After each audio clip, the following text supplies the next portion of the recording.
But I guess you're just saying that in general, the weightage on business results, even though it was not sort of written rule of law, would just generally in those conversations be a lot more weighted towards business results and whether you delivered to your target or not, both in terms of deciding your rating as well as obviously the downstream impacts of that on compensation.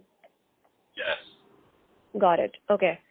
Sorry, Daniel, you should continue on. No problem. You had very, very good question here. Can I bring you now regarding the promotion of employees? So how does, in your experience, the rating influence the promotion? Is that the same process? Would that link together or it was separate? Good question. It varies by organization in my experience. I've been in organizations where you may be an average rated performer for 2 or 3 years but still be eligible or receive a promotion. Don't ask me why that happens other than it's a weak system with a lot of biases built in. And then I've been in more strict environments where we've applied, you must be a top-rated performer consistently for 2 years before you can be eligible for promotion. So you have to be, if you're 1 is the highest rating, 1 and 1 back-to-back before you'll be promoted or eligible. If you're a 1 and a 2, chances are you're probably not going to get promoted. Perfect. And again, these ratings were based on our discussion we had as per now, the same 5 points or main elements, but mostly on the deliverable. Yeah, that's right. And it's an interesting thing, right? When you go through the theory of why, if you put so much emphasis on the front end of calibrating and benchmarking your competencies and your performance and behaviors, then you know at the end the outcome should be correct. So therefore, that's what you base the promotion on. It has to be, right? Like you think you've not been in the front, and it's great. So. What about now the regrettable departure? I think, did I say it properly?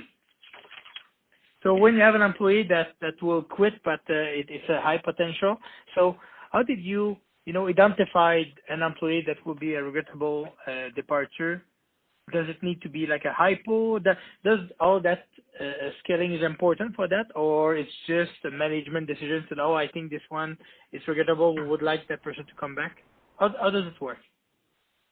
I think in organizations with really good systems, it's easily identifiable, and they are either hypo or high performing or both, because you can be one or the other, or you can be both, right?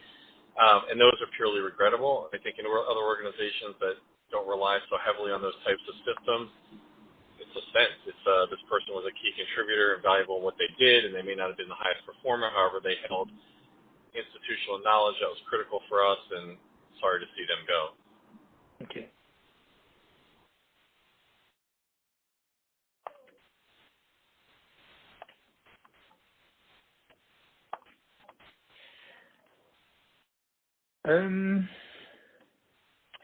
We discussed a lot about the system and how they move forward toward the evaluation of the employee regarding the compensation. But have you ever seen any tool that would be used by HR to challenge these compensation or these rating? And what was the input that HR was able to use to challenge this?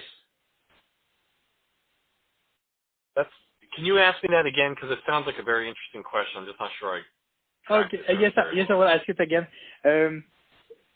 I would like to understand what was the input that HR team, HR BP or whatever the structure, that HR could use to challenge a rating or a compensation from the management or from the system. So what would be the input used by HR to challenge the rating or the compensation?